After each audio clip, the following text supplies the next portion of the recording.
Hello, hello, hello. This is Tom from Tom and Ruth Philippine Adventures. Actually, it's Tom and Ruth Adventures. I gotta get that out of my vocabulary. Today, we're going to talk about something healthy, healthy lifestyle.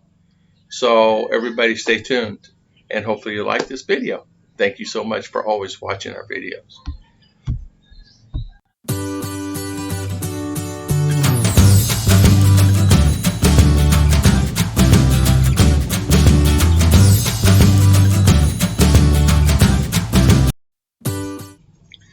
As you know, living a healthy lifestyle, that can be sometimes hard to do here.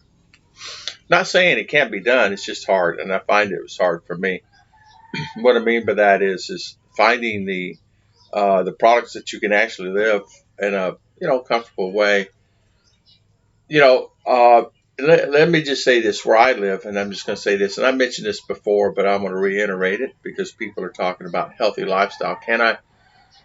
It's very important for a lot of people because they're on medications and they're coming here and they need to really live a healthy lifestyle. Meaning, what actually foods are available where you're at and within 100 miles of your house?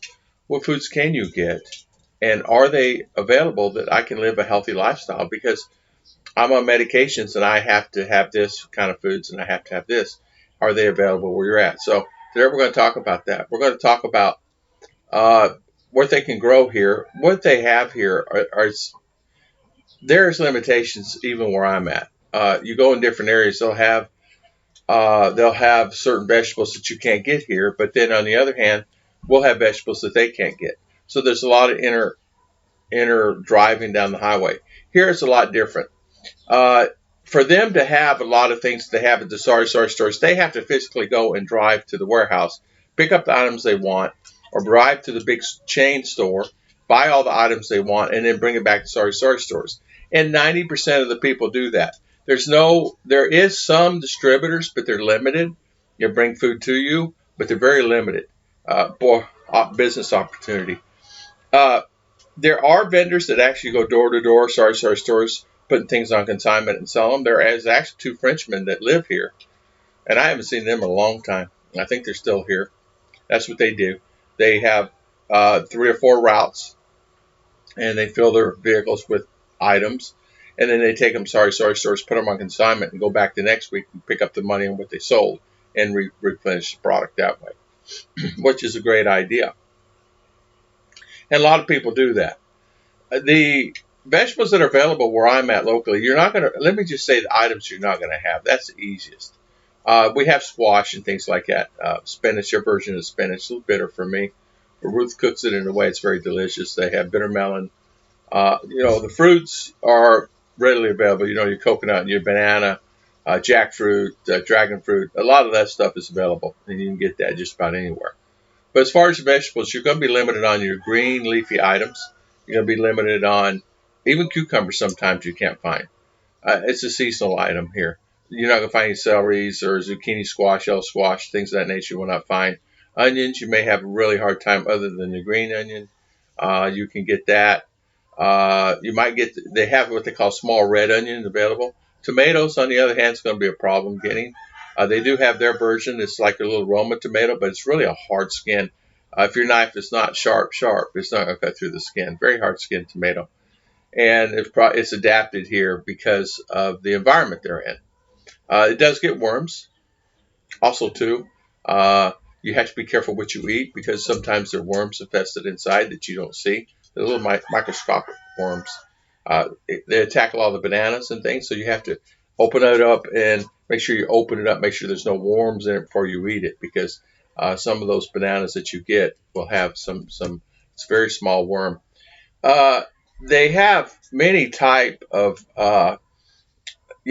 like you get your ginger, you get your garlic, things of that nature.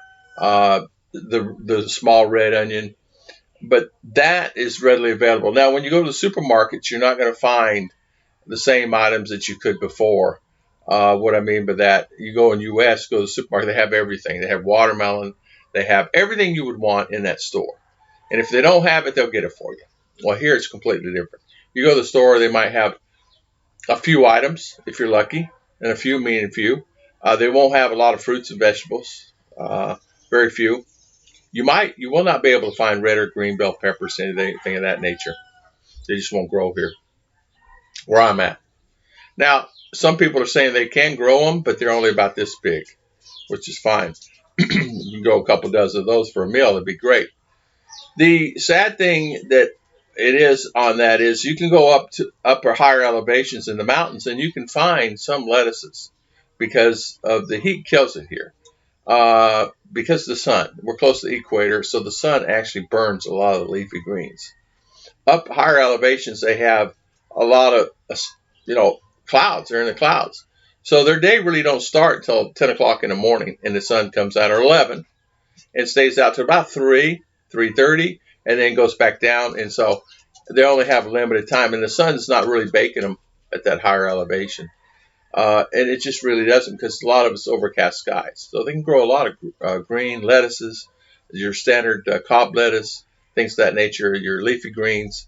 They can grow, leaf lettuce, red leaf lettuce, things like that, and that's nice. Watermelon is always readily available because it could grow just about anywhere. Squash, around squash.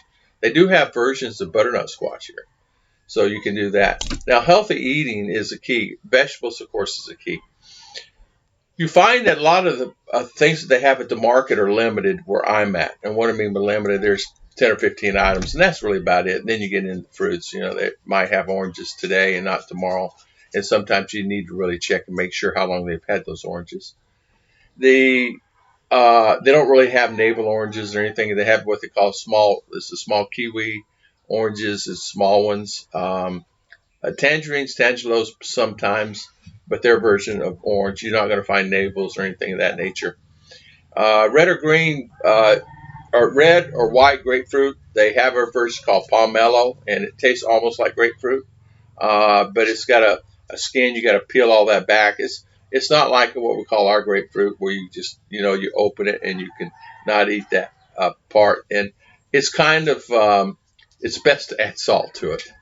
It tastes, and that it gives you the flavor that you would want.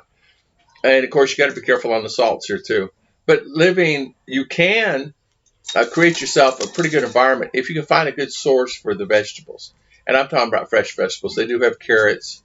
Like I said, I forgot about carrots. They do have that. Do have cabbage almost year round. You can find cabbage readily available. But the other items is really kind of tough to get. They're just it's where I live. This environment. It's hot. Even though I live kind of elevated up, I'm not in the mountains, but I'm up. It's still, even for Ruth and I, kind of hard for us to grow a lot of items here. It's cooler here than it is going to Marama. And you get into town and it's hot. It's like yesterday. It was so hot. It was literally so hot. It was unbearable hot. And so we're walking to the car, and I said, it's really hot out here. So we'll get in there. Of course, power outage for quite a few hours there. Went to Ollie's and get home, and there's actually 15 to 20 degree difference, at least. We're higher. We get breezes. We get winds. Ollie even said he comes out my way all the time so I can get the cooler breeze and get air. Even going towards Valencia and Malibali, until you get to Malibali, it's really your bottomland. It's all in the bottomland. We call it bottomland. It's the bottomland of the mountains. And you get up towards Malibali, it gets, cooler. But healthier living is getting that. Make sure you don't get too much of that heat, because you get a heat stroke. So there are pros and cons wherever you live, no matter where. It's beautiful. It's a great place to live. But then again, too, you have to make your choices on where is the best place for you personally. So be careful on don't necessarily build a house right now. Don't lease. If you're going to do a rental agreement, do one for a few months and then travel around and then figure out where you want to live. Because a lot of people really realize, maybe I should not have moved here. Maybe I should have bought a lot there. And there's people right now guys that actually come here and not even living on their lots, and not even living on their land, and not even built a house on their land, because they found another place that's more enjoyable than the place that they had thought. So, and they bought the land. They thought they were going to build a house there, but it's okay. They find other places. Now, you can go to CDO. It's a little cooler breezes sometimes up in the mountains because of the ocean. The same thing in Davo, but Davo is a little hotter. It does get the breezes. It does have beaches there. They actually cleaned them up. There was actually one time, actually more than one time, many times we would go there and they said, let's go to the beach. They're on the beach. Well, they don't have any beach available. And it was just saturated with businesses and people were living there. So they cleaned all that up and now it's like Manila. It's a really beautiful, beautiful area to stay and go to the beach now. So it looks really nice over there. I understand. I've not been over that way. We haven't gone to Davao yet because it's like ours now in school. But the times that we were looking at going to Davao, it was like we couldn't go. It was we were busy or just things going on. So, but healthy lifestyle, healthy living. Of course, everybody needs to walk every day, including me. I'm starting to do that more so now than I ever did. And I'm trying to walk every day. Really need to walk 2 times a day, but one day every day. And as far as miles go, it's not like I put in miles.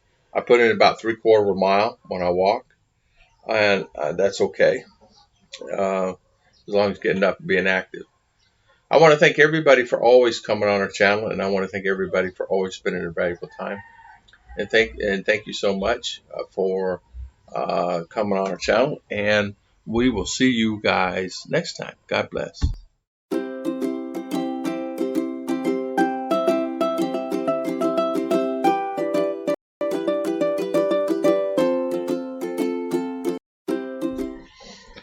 Homer's down here. He's looking up at me. He says, well, I didn't mean to eat it, but I ate it anyway. And I don't, he's looking, he knows he did wrong. He grabbed something, he's eating, I don't know, a piece of paper or something there on the floor. He knew that he got something he shouldn't have gotten into.